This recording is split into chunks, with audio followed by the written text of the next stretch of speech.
morning, innovation. This is IHS Podcast. I'm your host, Adama. I'm Samaya. I'm Zena. And today, we're going to be interviewing someone very important to our school, someone very dearly in our hearts, Mr. Dr. Dooley. Yeah! Dr. Dooley, can you introduce yourself, please? Hi, All Dr. right. Dooley, Principal, Innovation High School. Yeah. It's full of words. So today we're going to be interviewing Dr. Dooley, basically about his experiences and journey of becoming a principal or just life experiences in all. Anything you guys want to add? No, I think you hit it. Okay, so before we start, though, we do want to say a special thank you to Dr. Dooley for giving us this room, because we did start off in like a small space, right? And Like, if you were the OGs, you'll know. no, if you're the OGs and you watch the show, you know. Like, You'll know. it was a small little corner in the main office, but now we have like our own room. So we just want to thank you, Dr. Dooley, for that, because it really did upgrade the podcast community. Like, more Yeah. people are joining, and we're seeing that, and it feels more like a club than just like a side thing or whatever. You're welcome. Thank you. This was my nice little hideaway back here. Right, Oh. right. But now I'm exposed. So what were like your thought process when you transferred out of this room and gave this room to us, the podcast? It just made sense. You I think guys so were too, yeah. crammed in a little corner outside Yeah. in the conference area with the uniforms and the meetings that happen out there, and this was just a better space. And I know that Mr. LaJoy got the Save the Music grant, and we would be getting a lot more equipment, and this was a good space to Yeah, set up the podcast and maybe a recording space for the music classes. that's Yeah. true. That's great. That's really nice. We still have some more decorating to do, though. Yeah, we It's still a do. little bit like bland, but like we're gonna get it decorated. Hopefully, it's decorated before we leave and whatnot. Anyways, so we have 3 questions for you. Yeah. Okay. So our first question is, so we've heard that you've been vegan, and we want to know how long you've been vegan for. So I've been vegan for a few years, and that means I'm not eating any animal products. No meat, no fish, no eggs, no dairy. But I was a vegetarian since I was 17, so about 30 years. When I met my wife, she was a vegetarian. We met at 17, 18 years old. First week of college, and she kind of turned me on to the lifestyle. Oh, Okay. That's okay. That's really nice. It's new. Yeah. So she kind of like influenced you become vegan, Yes. and you never look back to meat ever again. I have never knowingly eaten any meat since then. I remember my last That's meal. good, That's- man. Yeah. My last meal was 2 cheeseburgers. McDonald's. No.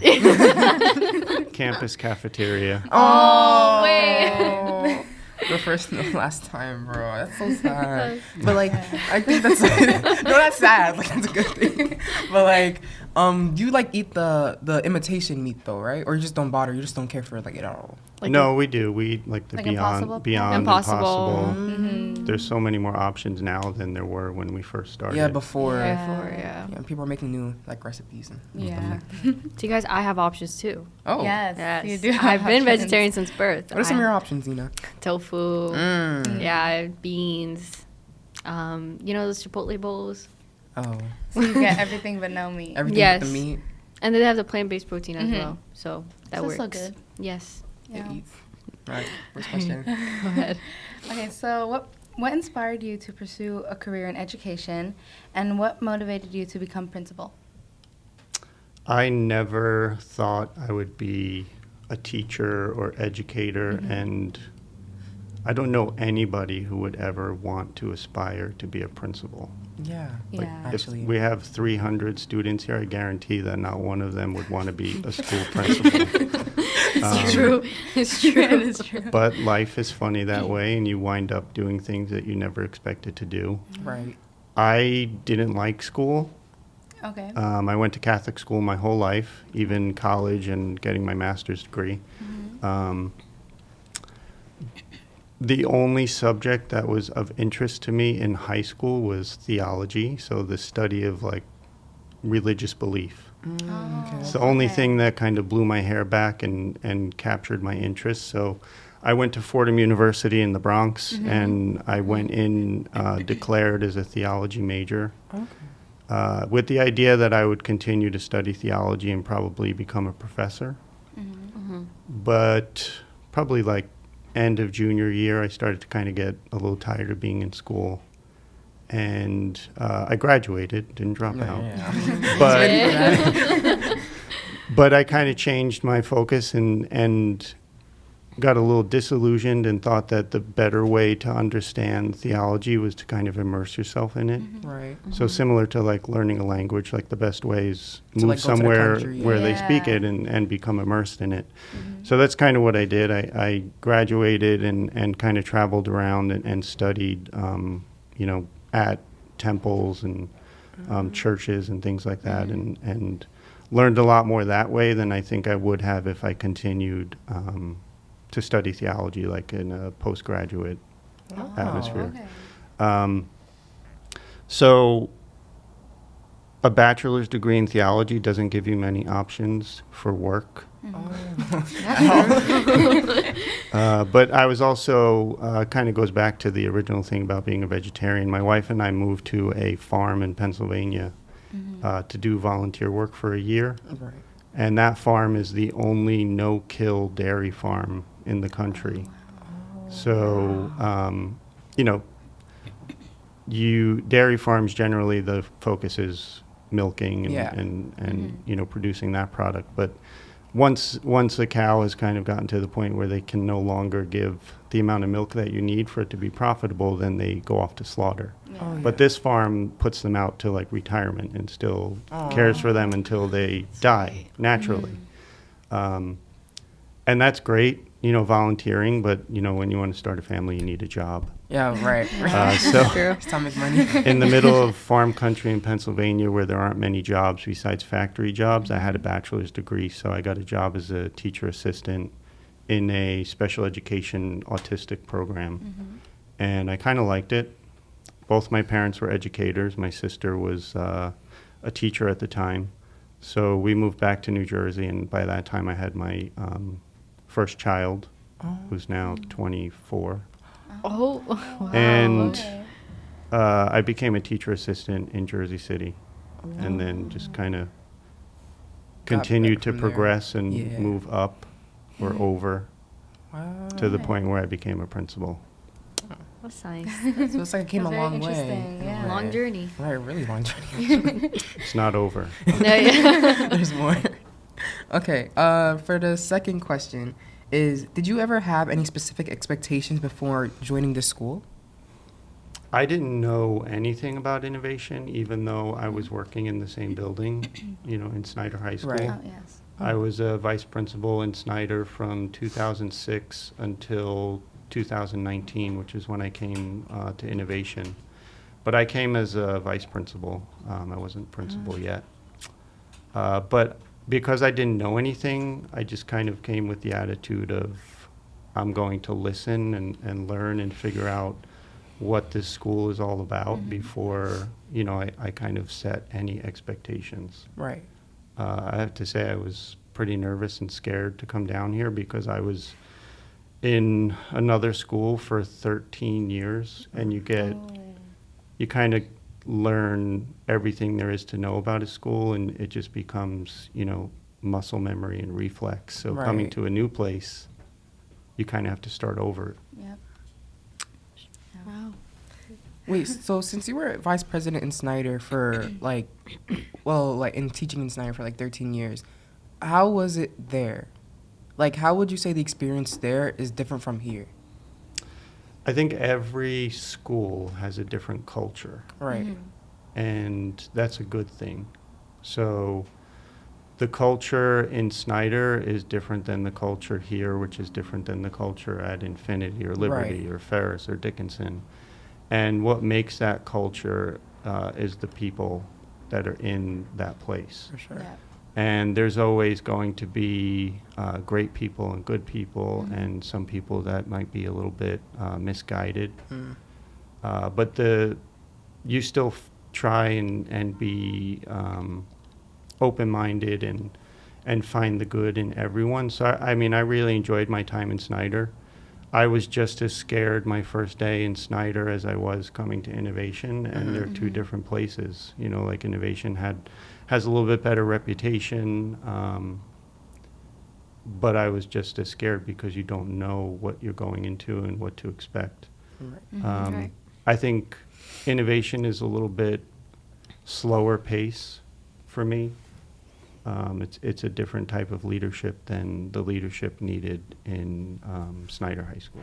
Yeah. That's true. That's true. It's a bigger place, you know. Yeah, it's Yeah. A lot more So, students. Twice Yeah. as many Yeah. things to do. Wow. It's just like because we're in the same building, but like we're so different. Different. But like Yeah. in the same like since we're all like a school, it's like almost like we're like the same and stuff like that. If I didn't go to Catholic school, Snyder was my home school for high Really? school. Really? Wow. Yeah. I grew up on Woodlawn, so not too far from here. Oh, do you think your life would have been different? I don't think so. I really don't, because I think it doesn't matter where you go. You make of it what You want to make Yeah. it what you want to make of it. Right. So, Yeah. you know, you can go someplace and do nothing, and you can go to another place and do the same thing. So, Right. before coming to Snyder High School to work, I think I was in this building one time my entire life. Wow. Just one time, like, Yeah. and then that's like his future. So like Yeah. he stepped in here one time, and his future is that. Wow. So leading to our third question, if you had a choice, what led you to choose Innovation High School? I didn't choose to come here. I was assigned. Okay. So, yeah, sometimes when you're in a leadership position, you get the call or you get brought into an office and you're told, okay, report here the next day. Right. And then you're like, okay, Just gotta roll that's with my it. job. You know, Right. it's Yeah. no. You have to pack up and go. Follow And the when you path. get Yeah. when you get offered something, you don't say no. I learned that. It doesn't matter what it is, but if it could potentially be a different or better situation, you always say yes. Or maybe it's going to be a worse position for a few years, but it could lead to something better. That's true. So yeah, at the time, there was a change in leadership for the district and a change in leadership for innovation specifically. And we needed somebody to sit down here in the principal's chair. So I came down as the vice principal first, and the principal of Snyder was for both schools. Oh, running both schools? Yes, Wow. which is tough. It is tough. Wait, so which one was her main office? The one in Snyder or the Mhm. one here? Well, I was down here As the and- vice principal right. office. Oh. Okay. Okay. Thank Makes you. sense. Oh, I didn't know that. Me either, That's actually. new. Lore drop. All right. What question? Oh, that was Um, before your time. Yeah. Yeah. That was before our time. Did you have to face any challenges when you first became principal here? The biggest challenge for me as a leader is self-doubt. It's like an Oh. internal thing. Yeah. As a vice principal or acting principal or principal, you kind of see it all, hear it all, do it all, and there's not really major challenges. Right. You learn how to problem solve, and that's usually the biggest challenge that you have. But for me, I was a vice principal for a long time. 13 years is kind of a long time, because I kind of didn't feel like I could do the job of being a principal, because everything stops with the principal. Right. You know, like That's you have true. to, you're responsible for everything. So even though you may not have done something wrong, if someone else in your line of sight or supervision does something wrong, then you wear it. Yeah, it's your Yeah. fault. Yeah. So having self-doubt and like almost feeling like an imposter sometimes is my biggest challenge in leadership, Yeah. which is bad, but it's also a good thing because it keeps you humble and makes you question things a little bit more. Yeah. And you don't necessarily believe the headlines about yourself. So Right. True.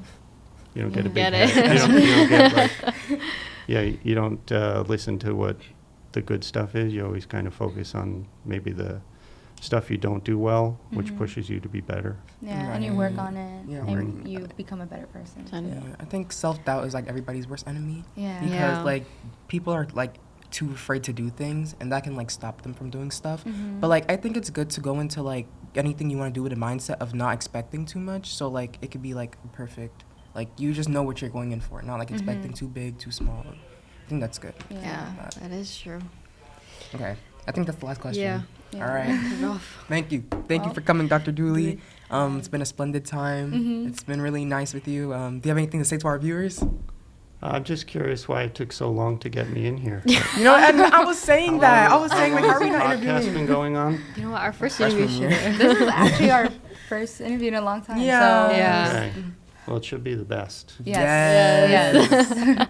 We need to interview you before we left. So Yeah. I think this is really important, and we're gonna try and get more teachers on here before we leave. Like, and yeah, so you're definitely one of the people. Yeah, I think that's fun, and it gives a different perspective because we all come from different places, and you see us every day, but you don't necessarily always see the real. the real Yeah, person. true.